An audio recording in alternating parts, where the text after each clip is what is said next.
So നമ്മൾ ചെയ്യാൻ പോകുന്ന പ്രോബ്ലം കോസ്റ്റ് ഷീറ്റ് എന്നുള്ളതാണ്. സോ കോസ്റ്റ് ഷീറ്റ് എങ്ങനെ ചെയ്യാം എന്നുള്ളതാണ് നമ്മൾ ഇതിനകത്ത് നോക്കുന്ന പ്രോബ്ലംസ് എന്ന് പറയുന്നത്. സോ ആദ്യം നമ്മൾ കോസ്റ്റ് ഷീറ്റ് ചെയ്യുമ്പോഴത്തേക്കും ശ്രദ്ധിക്കേണ്ട കാര്യം, നമ്മൾ കണ്ടുപിടിക്കേണ്ട കാര്യം എന്ന് പറഞ്ഞാൽ ആദ്യത്തേത് പ്രൈം കോസ്റ്റ് എന്നുള്ളതാണ്. പ്രൈം കോസ്റ്റ്, പിന്നെ രണ്ടാമതെന്ന് പറഞ്ഞാൽ വർക്ക് കോസ്റ്റ്, മൂന്നാമതെന്ന് പറയുന്നത് കോസ്റ്റ് ഓഫ് പ്രൊഡക്ഷൻ, പിന്നെ അടുത്തെന്ന് പറഞ്ഞു കഴിഞ്ഞാൽ കോസ്റ്റ് ഓഫ് ഗുഡ് സോൾഡ്, പിന്നെ അത് കഴിഞ്ഞിട്ട് നമ്മൾ കണ്ടുപിടിക്കേണ്ടത് കോസ്റ്റ് ഓഫ് സെയിൽ, പിന്നെ അത് കഴിഞ്ഞിട്ട് കണ്ടുപിടിക്കേണ്ട സാധനം എന്ന് പറഞ്ഞു കഴിഞ്ഞാൽ പ്രോഫിറ്റ്. അപ്പോൾ ബേസിക്കലി ക്വസ്റ്റ്യൻ തരുന്നത് പ്രോഫിറ്റ് കണ്ടുപിടിക്കാനെന്നായിരിക്കും. സോ ഈ 6 കാര്യങ്ങളാണ് ഒരു കോസ്റ്റ് ഷീറ്റിനകത്ത് വേണ്ടത്. സോ കോസ്റ്റ് ഷീറ്റ് എങ്ങനെയാണ് കണ്ടുപിടിക്കുന്നത്, അതിൻ്റെ ഫോർമാറ്റ് എന്ന് പറഞ്ഞാൽ നമ്മൾ നേരത്തെ കാണിച്ചിരുന്നു, ഒന്നും കൂടെ കാണിക്കാം വീഡിയോയിനകത്ത്. അപ്പം ആ ഐറ്റംസൊക്കെ വെച്ചിട്ടാണ്. സോ പ്രൈം കോസ്റ്റ് എന്ന് പറയുന്നത് direct wage, direct work cost, direct material consumed, ഇങ്ങനെയുള്ള ഡയറക്റ്റുമായിട്ട് ബന്ധപ്പെട്ടുള്ള കാര്യങ്ങളാണ്. അതിനകത്ത് 3 ഐറ്റംസാണ് ഇൻക്ലൂഡ് ആയിട്ടിരിക്കുന്നത്. ഈ 3 ഐറ്റംസ് തമ്മിലുള്ള ആഡ് ചെയ്യുമ്പോഴാണ് നമുക്ക് പ്രൈം കോസ്റ്റ് കിട്ടണേ. ഇനി വർക്ക് കോസ്റ്റ് കിട്ടുന്നത് എങ്ങനെയാണെന്ന് വെച്ച് കഴിഞ്ഞാൽ ഫാക്ടറിയുമായിട്ട് ബന്ധപ്പെട്ട് കിടക്കുന്ന കാര്യങ്ങൾ, അതായത് ഫാക്ടറി ഓവർ ഹെഡ്, ഫാക്ടറിൻ്റെ റെൻറ്റ്, ഫാക്ടറിൻ്റെ ഡിപ്രിസിയേഷൻസ്, അങ്ങനെയുള്ള കാര്യങ്ങളുമായിട്ട് ബന്ധപ്പെട്ട് കിടക്കുന്നതാണ് work cost. Cost of production എന്ന് പറയുമ്പോഴത്തേക്കും ഓഫീസുമായിട്ട് ബന്ധപ്പെട്ട് കിടക്കുന്ന കാര്യങ്ങൾ, അതായത് telephone charge, rent, office expense, അങ്ങനെയുള്ള ഓഫീസുമായിട്ട് ബന്ധപ്പെട്ട് കിടക്കുന്നതാണ് കോസ്റ്റ് ഓഫ് പ്രൊഡക്ഷൻ. ഓഫീസുമായിട്ട് ബന്ധപ്പെട്ട് കിടക്കുന്നതാണ്. പിന്നെ കോസ്റ്റ് ഓഫ് ഗുഡ്സ് സോൾഡ് എന്ന് പറയുന്നത്, ഇതിനകത്ത് നമ്മൾ 2 കാര്യങ്ങളാണ് ചെയ്യേണ്ടത്. അതായത് നമ്മൾ കോസ്റ്റ് ഓഫ് പ്രൊഡക്ഷൻ വരെ കണ്ടുപിടിച്ചിരിക്കുന്ന സാധനങ്ങളെ ഓപ്പണിംഗ് സ്റ്റോക്ക് ഓഫ് ഫിനിഷ്ഡ് ഗുഡുമായിട്ട് ബന്ധപ്പെട്ട് കിടക്കുന്നതാണ് ഇവിടെ വരുന്നത്. So opening stock of finished good ആഡും ചെയ്ത് closing stock of finished good ലെസ്സും ചെയ്യാന്നുള്ളതാണ് കോസ്റ്റ് ഓഫ് ഗുഡ്സ് സോൾഡ്. ഇനി കോസ്റ്റ് ഓഫ് സെയിൽ എന്ന് പറഞ്ഞു കഴിഞ്ഞാൽ selling and distributions, showroom expense, carriage outwards, അതായത് സെയിൽ ചെയ്യുന്നതുമായിട്ട് ബന്ധപ്പെട്ട് കിടക്കുന്ന എക്സ്പെൻസ് ആണ് കോസ്റ്റ് ഓഫ് സെയിൽ എന്ന് പറയുന്നത്. ദെൻ ലാസ്റ്റ് നമുക്ക് പ്രോഫിറ്റ് കിട്ടും. സോ ഈ 6 കാര്യങ്ങളാണ് നമുക്ക് കോസ്റ്റ് ഷീറ്റിനകത്ത് കണ്ടുപിടിക്കേണ്ടത്. സോ കോസ്റ്റ് ഷീറ്റ് എങ്ങനെയാണ് പ്രിപ്പയർ ചെയ്യുന്നതെന്ന് നോക്കാം. സോ ഇതൊക്കെയാണ് നമ്മുടെ കോസ്റ്റ് ഷീറ്റിനകത്ത് വരേണ്ട ഐറ്റംസ്. നമ്മൾ ആദ്യം പറഞ്ഞ പോലെ പ്രൈം കോസ്റ്റിനകത്ത് ബന്ധപ്പെട്ടിരിക്കുന്ന ഡയറക്റ്റ് മെറ്റീരിയൽസ്, വേജസ്, എക്സ്പെൻസ്, പിന്നെ രണ്ടാമത് വരുന്ന വർക്ക് കോസ്റ്റാണ്. വർക്ക് കോസ്റ്റിനകത്ത് വരുന്ന കാര്യങ്ങൾ ഫാക്ടറിയായിട്ട് ബന്ധപ്പെട്ട കാര്യങ്ങളാണ്, ഫാക്ടറി ഓവർ ഹെഡ്സായിട്ട് ബന്ധപ്പെട്ടത്. മൂന്നാമത് കോസ്റ്റ് ഓഫ് പ്രൊഡക്ഷൻ, അതിനകത്ത് അഡ്മിനിസ്ട്രേറ്റീവ് ഓവർ ഹെഡ്സ്, അങ്ങനെയുള്ള കാര്യങ്ങളാണ് അതിനകത്ത് വരുന്നത്, അതായത് ഓഫീസുമായിട്ട് ബന്ധപ്പെട്ടിരിക്കുന്ന കാര്യങ്ങൾ. പിന്നെ അതിൻ്റെ കോസ്റ്റ് ഓഫ് ഗുഡ്സ് സോൾഡ്, അതിനകത്ത് നമ്മൾ ഓപ്പണിംഗ് സ്റ്റോക്ക് ഓഫ് ഫിനിഷ്ഡ് ഗുഡും ക്ലോസിംഗ് സ്റ്റോക്ക് ഓഫ് ഫിനിഷ്ഡ് ഗുഡുമാണ്. പിന്നെ കോസ്റ്റ് ഓഫ് സെയിൽ, പിന്നെ പ്രോഫിറ്റ്, പിന്നെ സെയിൽ. സോ ഇതാണ് നമ്മൾ കോസ്റ്റ് ഷീറ്റിൽ ഓർത്തിരിക്കുന്ന കുറച്ച് ടിപ്സാണ് ഇവിടെ പറയുന്നത്. അതായത് prime cost, work cost, cost of production, cost of goods sold, cost of sales, ഈ 5 കാര്യങ്ങൾ നമ്മൾ അവിടെ ആഡ് ചെയ്യണം. അതിനകത്ത് വരേണ്ട ഐറ്റംസ് നമ്മൾ നേരത്തെ പറഞ്ഞു. അപ്പോൾ ഇനി നമ്മൾ ഓർത്തിരിക്കാനായിട്ട് പ്രൈം കോസ്റ്റിനകത്ത് direct material, direct wage, direct expense, ഈ 3 കാര്യങ്ങളാണ്. ചില ക്വസ്റ്റ്യൻസ് ഡയറക്റ്റ് മെറ്റീരിയൽസ് ഡയറക്റ്റ് തന്നിട്ടില്ല എന്നുണ്ടെങ്കിൽ നമ്മൾ opening stock plus purchase minus closing stock എന്നുള്ള ഇക്വേഷൻ യൂസ് ചെയ്തിട്ട് നമ്മൾ ഡയറക്റ്റ് മെറ്റീരിയൽ കണ്ടുപിടിക്കും. ബാക്കി രണ്ടും തന്നിട്ടുണ്ടാവും. അത് കഴിഞ്ഞിട്ട് പിന്നെ നമ്മൾ വർക്ക് കോസ്റ്റിലേക്ക് വരും. വർക്ക് കോസ്റ്റ് നമ്മൾ പറഞ്ഞ ഫാക്ടറി ഓവർ ഹെഡ്സായിട്ട് ബന്ധപ്പെട്ടതാണ്. സോ ഇവിടെ നമ്മൾ ശ്രദ്ധിക്കേണ്ട ഒരു കാര്യം എന്ന് പറഞ്ഞു കഴിഞ്ഞാൽ ക്ലോസിംഗ് വർക്കിംഗ് പ്രോഗ്രസ്സും സ്ക്രാപ്പ് വാല്യൂ ഓഫ് ഡിഫക്റ്റീവ് വർക്കും, ഇത് രണ്ടും ലെസ്സാണ് ചെയ്യുന്നത്, ബാക്കിയെല്ലാം ആഡ് ചെയ്യും. അത് കഴിഞ്ഞിട്ട് പിന്നെ നമ്മൾ പറഞ്ഞത് കോസ്റ്റ് ഓഫ് പ്രൊഡക്ഷനകത്ത് ഓഫീസുമായിട്ട് ബന്ധപ്പെട്ട കാര്യങ്ങളാണ്, അതെല്ലാം ആഡ് ചെയ്യും, അവിടെ ലെസ് ചെയ്യാനൊന്നുമില്ല. പിന്നെ കോസ്റ്റ് ഓഫ് ഗുഡ്സ് സോൾഡിനകത്ത് ഫിനിഷ്ഡ് ഗുഡ്സ് ആണ്, ഫിനിഷ്ഡ് ഗുഡ്സുമായിട്ട് ബന്ധപ്പെട്ടിരിക്കുന്ന കാര്യങ്ങളാണ്. അപ്പം ഇതിനകത്ത് ഓപ്പണിംഗ് ഫിനിഷ്ഡ് ഗുഡ്സ് ആണെങ്കിൽ നമ്മൾ ആഡ് ചെയ്യും, ക്ലോസിംഗ് ഫിനിഷ്ഡ് ഗുഡ്സ് ആണെങ്കിൽ ലെസ് ചെയ്യും. പിന്നെ കോസ്റ്റ് ഓഫ് സെയിലിനകത്ത് നമ്മൾ പറഞ്ഞു സെല്ലിംഗ് ആൻഡ് ഡിസ്ട്രിബ്യൂഷനുമായിട്ട് ബന്ധപ്പെട്ട് കിടക്കുന്ന കാര്യങ്ങളാണ്. ഇപ്പം നമ്മുടെ സെയിൽസ്മാൻ്റെ salary, commission, showroom expense, carriage outwards, അങ്ങനെയുള്ള കാര്യങ്ങളാണ് കോസ്റ്റ് ഓഫ് സെയിൽസിനകത്ത് വരുന്ന. സോ ഇനി നമുക്കൊരു പ്രോബ്ലം ചെയ്ത് നോക്കാം. ഇത്രയും ഓർത്തിരിക്കുക, ഇതൊരു ടിപ്പാണ്. എന്നിട്ട് നമുക്ക് പ്രോബ്ലം ചെയ്യാം. ഇത് ക്വസ്റ്റ്യൻ ആണ്. സോ നെക്സ്റ്റ് ഈ ക്വസ്റ്റ്യനെ ബേസ് ചെയ്തിട്ടുള്ള ആൻസർ എങ്ങനെ ചെയ്യാമെന്നാണ് അടുത്തത് കാണിക്കുന്നത്. കോസ്റ്റ് ഷീറ്റിൻ്റെ ആണ് നമ്മൾ നോക്കുന്നത്. കോസ്റ്റ് ഷീറ്റിന് നമ്മൾ 3 ബോക്സ് വേണം. ആ 3 ബോക്സാണ് ഈ കാണിച്ചിരിക്കുന്നത്. അപ്പോൾ നമ്മൾ ആദ്യം നമുക്ക് പറയാം കോസ്റ്റ് ഷീറ്റിന് വേണ്ടത് പ്രൈം കോസ്റ്റ് ആണ്. പ്രൈം കോസ്റ്റ് കണ്ടുപിടിക്കാൻ 3 കാര്യങ്ങൾ വേണമെന്ന് പറഞ്ഞു. Direct wage, direct materials consumed direct expense. അപ്പോൾ നമുക്ക് ക്വസ്റ്റ്യൻ വായിച്ചു നോക്കാം. ക്വസ്റ്റ്യനകത്ത് നമുക്ക് ഡയറക്റ്റ് മെറ്റീരിയൽസ് കാണിച്ചിട്ടില്ല. അപ്പോൾ ഡയറക്റ്റ് മെറ്റീരിയൽ കാണിക്കാത്തിടത്തോളം കാലം നമുക്ക് ഒരു ഇക്വേഷൻ നമ്മൾ പഠിച്ചിരുന്നു നേരത്തെ. ഡയറക്റ്റ് മെറ്റീരിയൽ കണ്ടുപിടിക്കണം എന്നുണ്ടെങ്കിൽ opening stock plus purchase minus closing സ്റ്റോക്കാണ്. സോ നമുക്ക് ക്വസ്റ്റ്യനകത്ത് ഓപ്പണിംഗ് സ്റ്റോക്കും പർച്ചേസും ക്ലോസിങ്ങും കാണിച്ചിട്ടുണ്ട്. സോ അപ്പോൾ നമ്മൾ അത് കണ്ടുപിടിക്കണം. സോ റോ മെറ്റീരിയൽ കൺസ്യൂംഡ് എന്ന് പറഞ്ഞ് എഴുതി opening stock plus purchase minus closing stock. So ക്വസ്റ്റ്യനകത്ത് ഓപ്പണിംഗ് സ്റ്റോക്ക് 30,000 ആണ്. 30,000 കൂടെ നമ്മൾ 4,50,000 ആഡ് ചെയ്തതിന് ശേഷം ക്ലോസിംഗ് സ്റ്റോക്ക് എന്ന് പറഞ്ഞ് കാണിക്കുന്നത് 25,000 ആണ്. സോ നമ്മൾ 25,000 എഴുതി. അപ്പോൾ നമുക്ക് ആൻസർ കിട്ടുന്നത് 4,50,000 എന്നുള്ളതാണ് നമുക്ക് ഡയറക്റ്റ് മെറ്റീരിയലായിട്ട് കിട്ടുന്നത്. സോ നമ്മൾ ഡയറക്റ്റ് മെറ്റീരിയൽ എത്രയാണെന്ന് കണ്ടുപിടിച്ചു. സോ നമ്മൾ ഡയറക്റ്റ് മെറ്റീരിയൽ എന്ന് പറഞ്ഞ് എഴുതാം.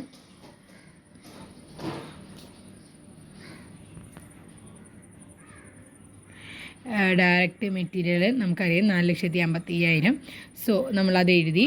അതിനുശേഷം നെക്സ്റ്റ് നമുക്ക് വേണ്ടത് ഡയറക്റ്റ് എക്സ്പെൻസ് ആണ്. സോ ഡയറക്റ്റ് എക്സ്പെൻസ് ഉണ്ടോ എന്ന് നോക്കുക. ഡയറക്റ്റ് എക്സ്പെൻസ് ക്വസ്റ്റ്യൻ തന്നിട്ടില്ല. ഡയറക്റ്റ് ലേബർ ഉണ്ടാവും നോക്കുക. അതായത് ഡയറക്റ്റ് വേജ് ഉണ്ട്. സോ അപ്പോൾ നമുക്ക് ഡയറക്റ്റ് വേജ് എഴുതാം.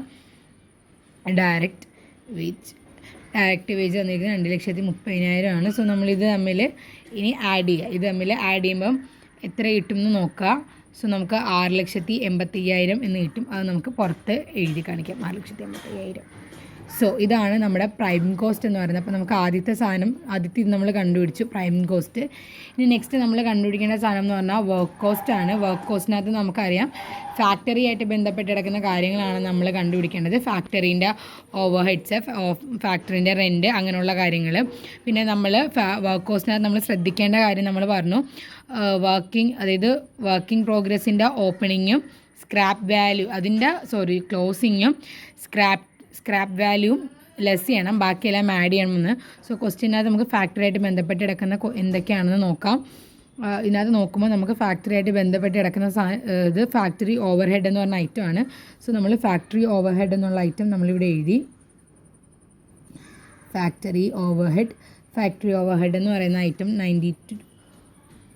92,000 ആണ്. അത് കഴിഞ്ഞിട്ട് പിന്നെ ഫാക്ടറിയായിട്ട് ബന്ധപ്പെട്ട് കിടക്കുന്ന വേറൊന്നും നമ്മൾ കണ്ടില്ല. പിന്നെ ഉള്ളതെന്ന് പറഞ്ഞാൽ നമ്മൾ ശ്രദ്ധിക്കണമെന്ന് പറഞ്ഞാൽ വർക്ക് ഇൻ പ്രോഗ്രസ് ആണ്. അതിൻ്റെ ഓപ്പണിങ്ങും ക്ലോസിങ്ങും അവർ കാണിച്ചിട്ടുണ്ട്. സോ നമ്മൾ ഓപ്പണിങ് ആദ്യമേ ആഡ് ചെയ്ത് കൊടുക്കണം ഇതിൻ്റെ കൂടെ. അതായത് opening stock of working progress എന്ന് പറഞ്ഞ് എഴുതി 12,000 നമ്മൾ കാണിച്ചു കൊടുക്കുക.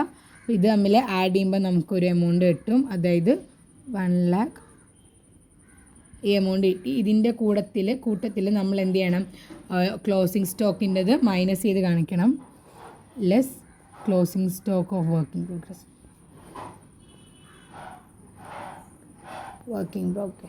ഇത് ചെയ്ത് കാണിക്കണം. ഇത് 15,000 ആണ്. സോ നമ്മളത് ആ എമൗണ്ട് ഇവിടെ എഴുതി. എന്നിട്ട് ഇത് തമ്മിൽ ഈ 1 lakhൽ നിന്ന് ഈ 15,000 ലെസ് ചെയ്ത് കാണിക്കുക. അപ്പോൾ നമുക്ക് 89,000 എന്ന് പറഞ്ഞ് കിട്ടും. അതാണ് നമ്മുടെ വർക്ക് കോസ്റ്റ് എന്ന് പറയുന്നത്. സോ നമ്മൾ 2 കണ്ടുപിടിച്ചു. ഇനി അടുത്ത നമ്മൾ കണ്ടുപിടിക്കേണ്ട സാധനം എന്ന് പറഞ്ഞു കഴിഞ്ഞാൽ കോസ്റ്റ് ഓഫ് പ്രൊഡക്ഷൻ ആണ്. സോ കോസ്റ്റ് ഓഫ് പ്രൊഡക്ഷൻ കണ്ടുപിടിക്കുന്നത് എങ്ങനെയാണെന്ന് നോക്കാം. നമ്മൾ പറഞ്ഞു അഡ്മിനിസ്ട്രേഷൻ അല്ലെങ്കിൽ ഓഫീസുമായിട്ട് ബന്ധപ്പെട്ട് കിടക്കുന്നതാണ്. അപ്പോൾ നമുക്ക് ക്വസ്റ്റ്യനകത്ത് നോക്കാം എന്തൊക്കെയാണ് അഡ്മിനിസ്ട്രേഷൻ അല്ലെങ്കിൽ ഓഫീസുമായിട്ട് ബന്ധപ്പെട്ട് കിടക്കുന്ന ഐറ്റംസ് എന്ന്. സോ ക്വസ്റ്റ്യനകത്ത് നമുക്ക് കാണാൻ സാധിക്കുന്നത് അഡ്മിനിസ്ട്രേഷൻ ഓവർഹെഡ് മാത്രമാണ്. അഡ്മിനിസ്ട്രേഷൻ ഓവർഹെഡ് അപ്പോൾ നമുക്ക് ആഡ് ചെയ്യാം കോസ്റ്റ് ഓഫ് പ്രൊഡക്ഷനകത്ത്. അഡ്മിനിസ്ട്രേഷൻ ഓവർഹെഡ് എന്ന് പറഞ്ഞ് എഴുതുക. അഡ്മിനിസ്ട്രേഷൻ ഓവർഹെഡ് നമുക്ക് ഇപ്പം നമ്മൾ അഡ്മിനിസ്ട്രേഷൻ ഓവർഹെഡ് എഴുതുന്നതിന് മുമ്പ് ശ്രദ്ധിക്കേണ്ട ഒരു കാര്യമുണ്ട്. ഇത് തമ്മിൽ ആഡ് ചെയ്യണം. അതായത് ഈ 6,85,000 89,000 തമ്മിൽ ആഡ് ചെയ്യണം. അപ്പോൾ നമുക്കൊരു എമൗണ്ട് കിട്ടും. ഈ എമൗണ്ടിൻ്റെ കൂട്ടത്തിലാണ് നമ്മൾ അഡ്മിനിസ്ട്രേഷൻ ഓവർഹെഡ് ആഡ് ചെയ്ത് കാണിക്കേണ്ടത്. അഡ്മിനിസ്ട്രേഷൻ ഓവർഹെഡ് എന്ന് പറയുന്നത് നമുക്ക് 13,000 ആണ്. സോ അത് ആഡ് ചെയ്യുമ്പോഴത്തേക്ക് നമുക്ക് കോസ്റ്റ് ഓഫ് പ്രൊഡക്ഷൻ കിട്ടും. നമ്മുടെ മൂന്നാമത്തെ ഐറ്റം നമ്മൾ കണ്ടുപിടിക്കും കോസ്റ്റ് ഓഫ് പ്രൊഡക്ഷൻ എന്നുള്ളത്. കോസ്റ്റ് ഓഫ് പ്രൊഡക്ഷൻ എന്ന് പറയുന്നത് 8,04,000 എന്നുള്ളത് കിട്ടും. സോ കോസ്റ്റ് ഓഫ് പ്രൊഡക്ഷന് ശേഷം നമ്മൾ അടുത്ത കണ്ടുപിടിക്കേണ്ട സാധനം കോസ്റ്റ് ഓഫ് ഗുഡ്സ് സോൾഡ് ആണ്.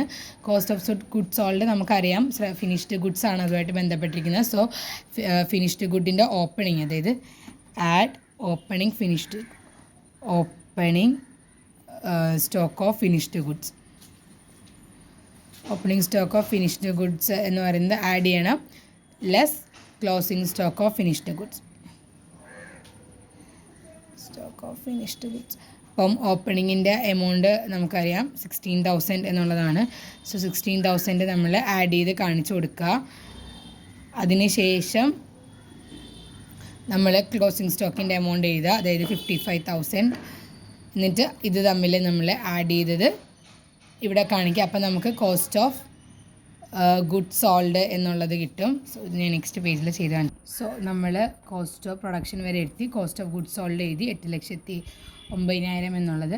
പിന്നെ ഇനി അത് നമ്മുടെ 4ാമത്തെ ഐറ്റം ആയിരുന്നു നമ്മൾ കണ്ടുപിടിക്കേണ്ടത്. ഇനി 5ാമത്തെ ഐറ്റം നമുക്കറിയാം എന്താണ്, കോസ്റ്റ് ഓഫ് സെയിൽ. അത് കഴിഞ്ഞിട്ട് പിന്നെ നമ്മുടെ പ്രോഫിറ്റ്.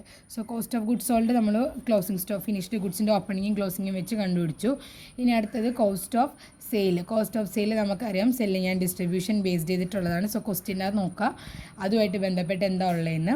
സോ ക്വസ്റ്റ്യൻ നോക്കുമ്പോൾ നമുക്കറിയാം സെല്ലിങ് ആൻഡ് ഡിസ്ട്രിബ്യൂഷൻ മാത്രമേ നമുക്ക് അത് ആ ഐറ്റം മാത്രമേ നമുക്ക് അതുമായിട്ട് ബന്ധപ്പെട്ടിട്ട് കാണുന്നുള്ളൂ. So selling and distribution amount ചെയ്ത് അത്ര തന്നിരിക്കുന്ന 20,000 എന്നല്ലേ, 20,000 എഴുതുക. എന്നിട്ട് ഇത് തമ്മിൽ നമ്മൾ ആഡ് ചെയ്യുക. ഇത് തമ്മിൽ ആഡ് ചെയ്യുമ്പോൾ നമുക്ക്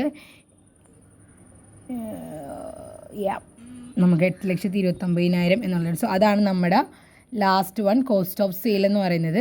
സോ നമുക്ക് കോസ്റ്റ് ഷീറ്റിൻ്റെ കൂടെ നമുക്ക് പ്രിപ്പയർ ചെയ്യാൻ തന്നിരുന്ന സാധനം എന്ന് പറഞ്ഞാൽ സെയിൽ അല്ലെങ്കിൽ പ്രോഫിറ്റ് എന്നുള്ളതാണ്. സോ ഇവിടം വരെ നിർത്തിയിട്ട് നമ്മൾ ഇനി ചെയ്യേണ്ട കാര്യം എന്ന് പറഞ്ഞാൽ ബാലൻസ് ഷീറ്റൊക്കെ ചെയ്യുന്ന പോലെ ടാലി ആക്കാനാണ്. സോ നമുക്ക് പ്രോഫിറ്റ് നമ്മുടെ ക്വസ്റ്റ്യനിൽ തന്നിട്ടുണ്ട് എത്രയാണെന്നുള്ളത്. പ്രോഫിറ്റ് അല്ല, സെയിൽസ് ആണ് തന്നിരിക്കുന്നത്. അപ്പോൾ പ്രോഫിറ്റാണ് നമുക്ക് കണ്ടുപിടിക്കേണ്ടത്. സോ പ്രോഫിറ്റ് എന്ന് എഴുതി അവിടെ ഒരു സ്പേസ് ഇടുക. ഇവിടെ നമുക്ക് എഴുതാനായിട്ട് സെയിൽസ് എത്ര തന്നിരിക്കുന്നത്, 9 lakh ആണ് തന്നിരിക്കുന്നത് സെയിൽസ്. സോ നമ്മൾ സെയിൽസ് 9 lakh എഴുതി. എന്നിട്ട് ഈ എമൗണ്ടിൽ നിന്ന് ഇത് കുറക്കുക. അതായത് ഇവിടെ കാണിച്ചു തരാം, പ്രോഫിറ്റ് കണ്ടുപിടിക്കണം എന്നുണ്ടെങ്കിൽ കോസ്റ്റ് ഓഫ് സെയിലിൽ നിന്നും അതെ സെയിൽസ് പ്രൈസിൽ നിന്നും, കോസ്റ്റ് ഓഫ് സെയിൽസ് അല്ല സെയിൽസ് പ്രൈസിൽ നിന്നും കോസ്റ്റ് ഓഫ് സെയിൽ കുറക്കുന്നതാണ് പ്രോഫിറ്റ് എന്ന് പറയുന്നത്. നമുക്കിവിടെ സെയിൽസ് എന്ന് പറയുന്നത് 9 lakh ആണ്. 9 lakh നിന്നും 1,29,000 രൂപ കുറക്കുമ്പോൾ നമുക്ക് കിട്ടുന്ന എമൗണ്ട് എന്ന് പറയുന്നത് 7. ഇത് നമ്മൾ ഇവിടെ കാണിക്കണം. സോ ഇതോടെ നമ്മുടെ കോസ്റ്റ് ഷീറ്റ് കംപ്ലീറ്റ് ചെയ്തിരിക്കുകയാണ്. ഇങ്ങനെയാണ് നമ്മൾ കോസ്റ്റ് ഷീറ്റ് ചെയ്യുന്നത്. ശ്രദ്ധിക്കേണ്ട ഒരു കാര്യം എന്ന് പറഞ്ഞാൽ ചില ക്വസ്റ്റ്യൻസിനകത്ത് നമുക്ക് കോസ്റ്റ് സെയിൽസ് എത്രയാണെന്ന് കാണിച്ചിട്ടുണ്ടാവില്ല. പകരം യൂണിറ്റ് 20,000 യൂണിറ്റ് 20 എണ്ണോ അല്ലെങ്കിൽ 2 എണ്ണോ പ്രൊഡ്യൂസ് ചെയ്തിട്ടുണ്ട്, 20 എണ്ണം 20 രൂപക്ക് പ്രൊഡ്യൂസ് ചെയ്തു എന്നൊക്കെ ആയിരിക്കും കാണിക്കുക. അങ്ങനെയാണെന്നുണ്ടെങ്കിൽ ഈ എത്ര യൂണിറ്റ് ആണോ നമ്മൾ പ്രൊഡ്യൂസ് ചെയ്തിരിക്കുന്നത് അതിൻ്റെ ഇരട്ടി എടുത്താൽ, അതായത് 20,000 ആണെങ്കിൽ 20,000 ഇൻറ്റു 20,000 എന്നുള്ളത് എടുക്കുക. ഓക്കെ, എന്നിട്ടായിരിക്കും നമുക്ക് എന്ത് കിട്ടുക, സെയിൽസ് കിട്ടുക. ഓക്കെ, അപ്പോൾ ഇങ്ങനെയാണ് കോസ്റ്റ് ഷീറ്റ് ചെയ്യേണ്ടത്. ഒന്നും കൂടെ ചെയ്ത് നോക്കാം. ഒരു ക്വസ്റ്റ്യനും കൂടെ ഇവിടെ ആഡ് ചെയ്തേക്കാം. നിങ്ങൾ തന്നെ ചെയ്ത് നോക്കുക. ഡൗട്ട് ഉണ്ടെങ്കിൽ കമൻറ്റ് സെക്ഷനിൽ കമൻറ്റ് ചെയ്യാം.